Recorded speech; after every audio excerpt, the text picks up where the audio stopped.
What's going on, guys? Welcome back to another video. In today's video, I want to talk to you guys about the difference between progression and strength, because I think that oftentimes we associate these two things interchangeably, that gaining strength is the same as making progress or progression, a linear progression. And that is just simply not the case. So today I want to talk about the differences as well as show you guys an example from my own training and why this is relevant to you in your training as well. In understanding that strength is not the same as just making progress week to week. And if you are evaluating whether or not you're getting stronger on whether or not you're making progress on a week to week basis, you are probably hindering your results in getting stronger.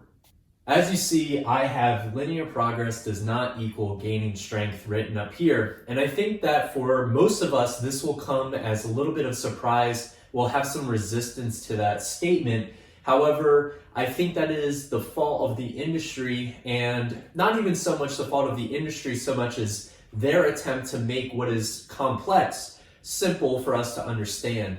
That this statement is challenging for most people to understand. I think that we believe we should be able to add sets and reps and load every single week, and that's just not the case, and I'm sure that you know that just from going through your own training process. So what I mean by the industry trying to make something that's complex simple in order for you to understand it, I want to talk about really quick down here with double progression and triple progression. So this may be a concept that you've heard of before.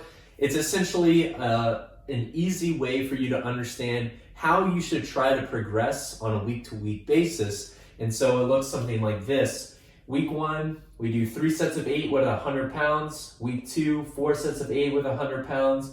Week 3, 5 sets of 8 with 100 pounds. And then week 4, we would go back down to that 3 sets of 8, but we would increase the load. And theoretically, we could just keep doing this forever. And, I chose 100 pounds to demonstrate that this is best done with like a compound movement. Because over the course of 3 weeks, you could expect to eventually be able to add that 5 pounds to the bar. So triple progression is mostly used for movements that we're not lifting quite as much load. So if you think about a dumbbell curl, let's say you're doing 20 pounds, for you to make that jump to 25 pounds, that's a 25% increase. And so if you think about, your squat, you would never increase the load 25% when you're squatting or deadlifting in a week-to-week basis. And so it doesn't make sense for you to do that with your dumbbell curls.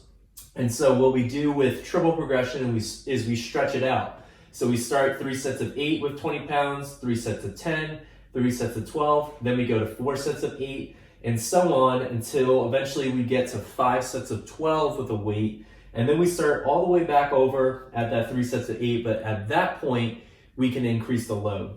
And so what I think these models do a really good job of is showing you an example of how you could progress things. But the problem with these models is that they assume that your progress is going to be linear, which, as I've already shared, linear progress is not the same as gaining strength. And so at this point, I want to come to these two definitions. So progression I've defined as something that is linear, highly predictable, and due to skill reacquisition or just skill acquisition in general. So the only times in training you're really going to see progress like that is when you're a complete beginner. So you're acquiring skills. Essentially, that's all complete beginners are getting in their very beginning. Or you're coming back to a movement after having not done it for a long time. So the example I'm going to show you in my own training was me coming back to conventional deadlifting after having not done it for a really long time. And so I was actually relearning how to deadlift more so than actually getting stronger. Or in the case of you coming back after not training at all, maybe due to an injury or maybe just due to being burnt out, and you come back, and again, that's going to be due to skill reacquisition. So you can imagine that progress that you're making is going to be linear. Every single week you're going to be better. It's going to be highly predictable in how much better you're getting on a week-to-week basis.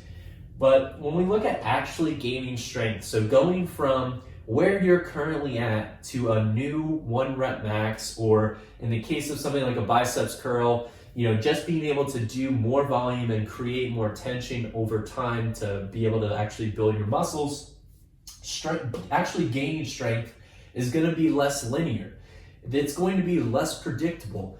Yes, in a good system with a great coach who has, a lot of data from your training history, this becomes more and more predictable. For example, I know some of my clients are going to be able to hit a peak in a certain movement in 5 weeks. Sometimes it might be 3 weeks. Sometimes it might be 8 weeks. But it becomes less predictable still, and especially just the week to week changes. I may be able to predict when you're going to have a peak, but I may not be able to predict how much your 1 rep max is going to go up or down on a week to week basis up until we get to that peak point.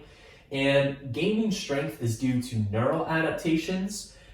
So we're talking about new neural adaptations, whereas here we were really talking about reacquiring neural adaptations, and then also increasing lean body mass. So building new muscle, which allows for new neural adaptations to be laid down, and then we actually gain strength. We actually progress beyond where we are currently at, but we're not doing it in a linear fashion. And so now what I want to do is I want to show you an example of me going through progression and then also going on to gain strength. And what I want you to think about while you're looking at it especially is when I'm talking about gaining strength, you're going to see that it doesn't fit into double progression or triple progression, because if it did, it would be nice and smooth week to week. Like, this is so predictable. Each week I'm just gaining 2 reps and then I'm able to add sets. Or here, each week I'm just able to add a set. And if you've been seriously strength training for a few years, you know that you can't just add a set week to week. Like, eventually things get too hard, and then you either deload or you change the stimulus or you do something in your training to be able to get you through that plateau. But these progressions, while they're good ideas and they help you to understand how you could progress things in your training, they aren't always the way that it's going to go in real life.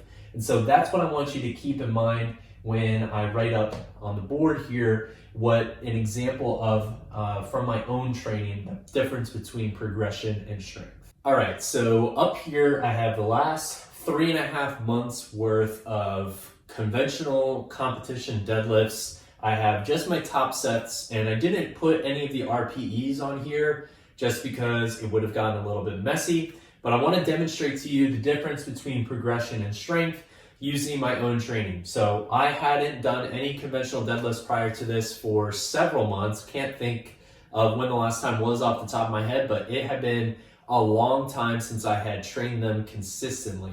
And so what we're going to see here is I started off with 5 at 345.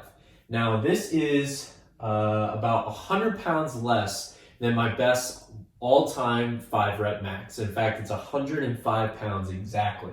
So I am quite a long ways away from where I've been in the past. Regardless of neural adaptations, lean body mass, how much I weighed, anything, I'm a long ways away from what I know that I've done before, and therefore where I could be. And so at first, I was very consistently adding 15 pounds every single session. Down here, I know that I only got 4 reps, but just trust me when I say that the RPE was lower here, and so I was still making very linear progress. Every single week, adding 15 pounds, again, adding 15 pounds. This week, I only added 10 pounds, and then the next week, I added 15 pounds, which was a 4 rep max PR for me. I took that PR and I took a deload. So these first 8 weeks demonstrate progression. I was going into the gym knowing for sure that I was able to put 10 to 15 pounds on the bar and I was going to be able to do it. It was very predictable and it was linear. Every week was 15 pounds except for this week was only 10. And so it was linear, it was highly predictable, and it was really just due to skill reacquisition. When I look at this set, this 4x445, this is basically getting back to the best that I've ever been. And so that is really just skill reacquisition. At that point, I took a deload and I went into a block of 6s. And so I did 6 at 410. I did 6 at 420. So we see a slight increase in going into week 2. Week 3, I only did 6 at 405. So my strength started to come down a little bit. However, I know from my training history that it takes me about 4 weeks to hit a PR in a mesocycle. Week 2, I always have a pretty big jump, and then week 3, I almost always come back down as far as the load I'm able to do. So I didn't freak out at all. And then what do you know, on February 29th, I did 6 at 430, which is a PR. And so my planned deload next week will be 3 at 390, and then I'm gonna do a block of 3s. And so what you see here is that progression is just linear. It was just every single week, I knew that I was gonna be able to add weight to the bar, and it was highly predictable in that nature. But actually gaining strength, if we were to extrapolate this out, I can tell you what the next few weeks are more than likely gonna look like, right? I'm probably gonna do 3 at probably something around 435, somewhere in here. 3 at 435. The next week, I'm probably gonna make a pretty substantial jump to something like 455. The next week, I'm gonna have a slight dip, probably down to about 445. And then the next week, I'm gonna be able to probably go for an all-time PR, something around 470. And that is how strength is gained. There is some predictability to it. Like I said, I have a lot of data on myself. Obviously, I've been coaching myself for a long time. I've been tracking my progress for a long time. So I know how my body tends to respond to different training protocols, different, reps and sets. However, if you're just looking at your own, week to week progress, it's going to be a little bit less predictable. It's definitely less linear. Over time, you can actually see your strength levels dip and then come back up, because that is how gaining strength is. We as human beings, we are not that linear. We're not that predictable, right? We have emotional stress. We have stress related to work. We have nights where we're not going to sleep. We're not even taking into consideration what I'm doing with my sleep or my nutrition in any of this. So you need to take the entire picture into consideration, understanding that we as humans, we are not linear. There's going to be things going on in our life. Some of these sessions I have written my notes, only had 45 minutes for this entire session. And so I probably deadlifted in like 20 or 25. Some sessions I deadlift in an hour. It just depends on what my time availability is.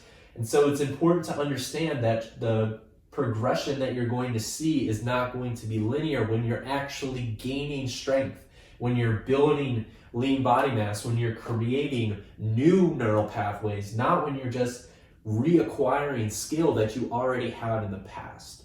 And so for most of you watching this video right now, you're not coming back from an injury, right? You're not coming back to a movement that you've stopped doing for a really long time.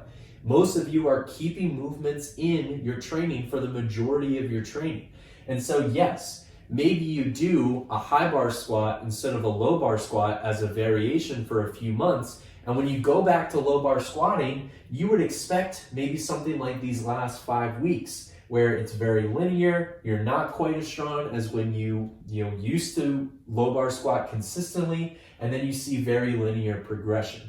However, since you're keeping the main lifts in for the most part, whether or not you're a bodybuilder who's going to consistently high bar squat or a powerlifter who's going to consistently sumo deadlift, whatever that looks like for you, whatever your staple movements are, for the most part, you're on a journey to gain strength. And so that is going to be less linear. So when you have weeks of training that don't go quite as planned, you may even see a dip in your estimated 1 rep max, or see a dip in the amount of load that you're actually lifting like I did here. Don't freak out about it, right? Especially for those of you who are more physique oriented or just lifestyle athletes. I know that it's very effective to weigh yourself every single day, right? And so we weigh ourselves, and what is the best nutrition advice or dieting advice you've ever gotten? It's to not freak out over any single weigh-in, right? And so why are you freaking out over just one down session? if you're not weighing out, if you're not freaking out over one weigh-in that was a little bit high, then you shouldn't freak out about one training session that's a little bit low, right? Because you can always just go back to your adherence. You can always go back to your consistency, to your water intake, your sodium intake, your stress levels, your sleep. And you can think about those things and understand why you may have had a high weigh-in. Well, think about those things as to why you may have had a poor performance. Or think about your long-term training patterns. Maybe you consistently have a down week in week 3 like I do, and then you come back and crush it in week 4. All of this is to say, guys, that there's a difference between progression and strength. You should not expect yourself to just be able to linearly increase performance. To a certain extent, yes, and over time, you should definitely be seeing a good, solid trend upwards. Just like over time, you should see your weight being linearly downwards when you're dieting, but you shouldn't freak out over just a training session or two every once in a while, think that you need to change a stimulus or that you need to deload or whatever you use in your own training, and understanding that there's a difference between linear progression and gaining strength, because gaining strength is not going to be linear no matter how great your training program is. So that's it for this video, guys. If you have any questions about anything that I talked about in today's video, feel free to leave a comment below. I would love to answer your question. And thanks for tuning in. I'll talk to you guys in the next video.